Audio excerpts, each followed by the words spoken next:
Well, actually, I never saw myself as particularly political, but when I was a very young housewife, a group of us got together because we wanted to know how old our food was. Everything in the grocery store was code dated. Everything. The color of the twist on the end of the bread, the top of the tent on the milk cartons, numbers, letters, colors. And so 6 of us called ourselves National Consumers United.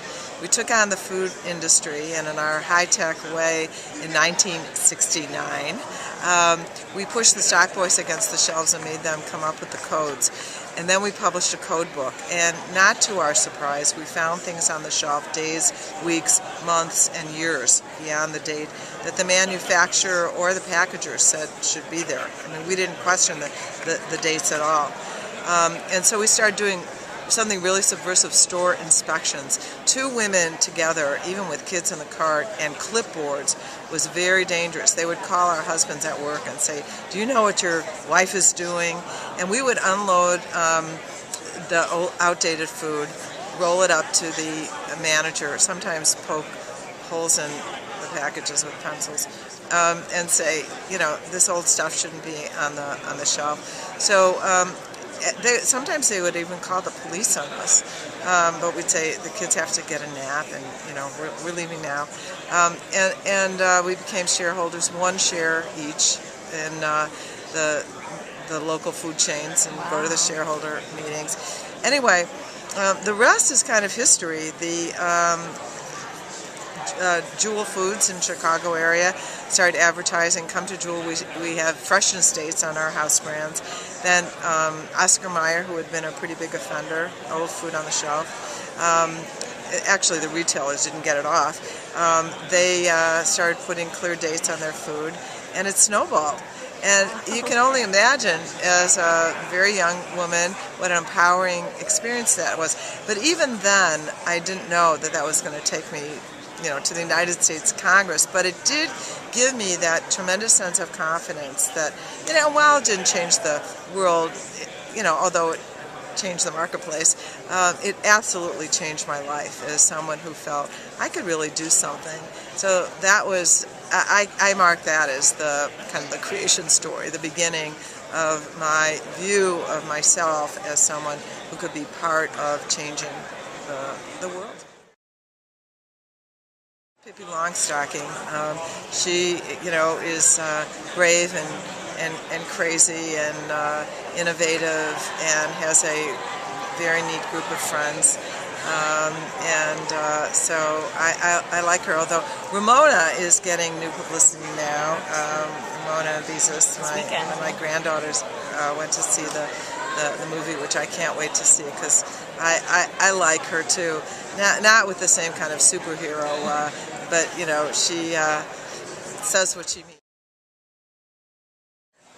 Well, I don't know, this may not be the politically correct answer, but there was a study done at Brown University. Jennifer Lawless was one of the investigators that asked questions of 1,000 men and 1,000 women, all of whom were by definition in the study equally qualified to run for office.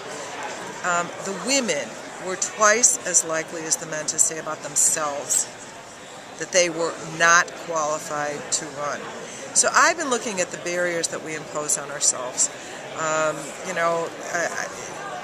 There's lots of things that go on out there that need to be changed. We got the Lilly Ledbetter Act passed, all those good things. But we also have to look at how do we raise girls, how do we support young women, and how do we think about ourselves. The speaker, Nancy Pelosi, spoke today at the Netroots Nation Conference and talked about her book, which is Know Your Power. That I think we undervalue our own experiences often as women.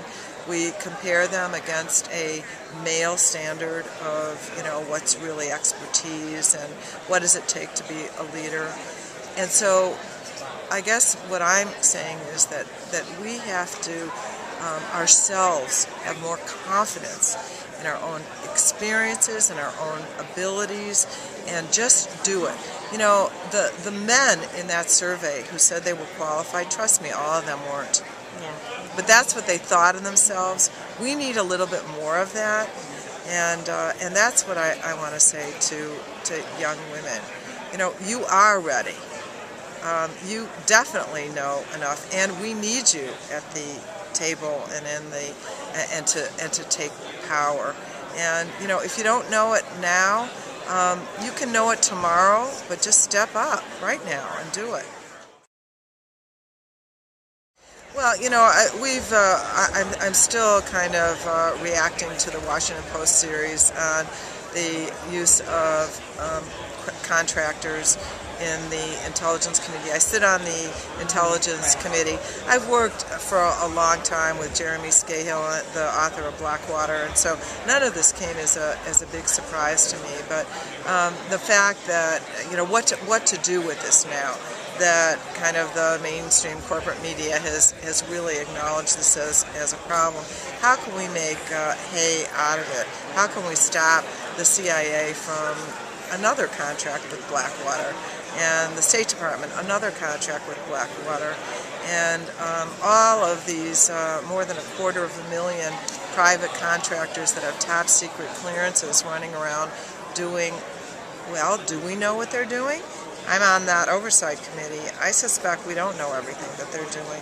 So I'm trying to help use this as a catalyst to move this whole issue forward, have a wider discussion in the Congress, and get better oversight of the intelligence community and the contractors.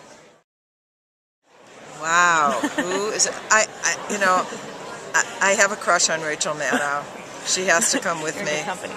You know, I'm sure that's true.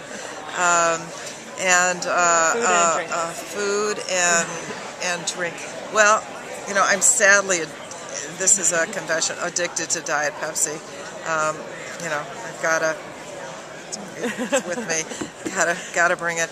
But what would my food be? That's a bit harder. Yeah. Oh, I'm such a. I love all food. Okay, I'd have to take my lox and bagel sandwich.